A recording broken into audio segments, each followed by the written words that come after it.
આવેલી ઇલિજિયમ કંપનીના કર્મચારીઓને છૂટા કરી દેતા આજે તેઓએ કરણી સેનાના લખન દરબારને સાથે રાખી કલેક્ટર કચેરી પહોંચ્યા હતા।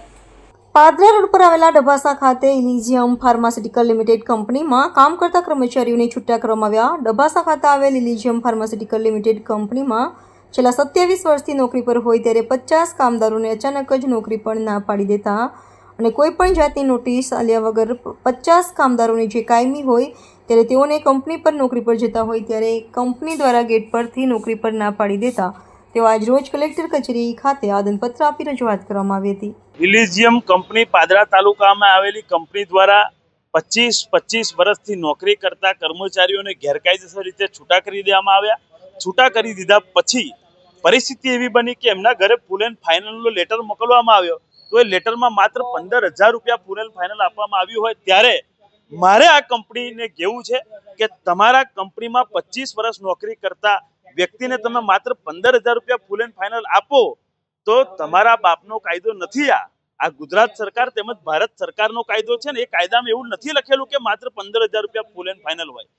આ તમામ રજૂઆત કરવા માટે અમે કલેક્ટર સાહેબને આજે રૂબરૂ રજૂઆત કરવા માટે આવ્યા છે અને માંગણી કરી છે કે આ તમામ કર્મચારીઓને સાચું કાયદાકીય ફૂલ એન્ડ ફાઇનલ આપવામાં આવે અને આ લોકોની જિંદગી સુધારવામાં આવે।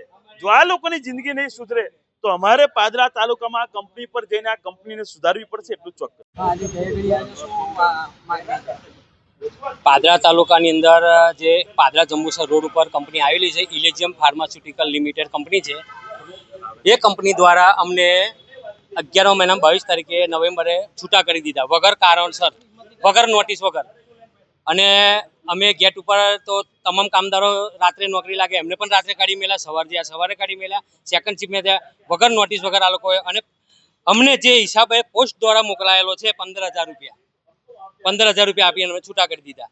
અમારી માગણી એ છે કે તમારે અમને આ રીતે હિસાબ આપીને છૂટા કરવા હોય તો અમારો જે 60 વર્ષનો હિસાબ જે થતો હોય એ અમને આપે, અમને માન્ય છે, અમે લેવા તૈયાર। તમારે ફેક્ટરી વાળાને અમને રાખવા ના હોય તો અમારે અંદર કંપનીને નોકરી પણ નથી કરવી તો આપણે આપી શકો છો તમે અમને હિસાબ। અમે કલેક્ટર સાહેબશ્રીને આવેદનપત્ર આપેલો છે। કલેક્ટર સાહેબશ્રીએ એવું કીધું છે કે હું એ કંપની પર એક્શન લઈશ। એ વાત અમારે વાતો કરીને આવ્યા છે સાહેબ જોડે। મારું નામ દિલીપસિંહ છે।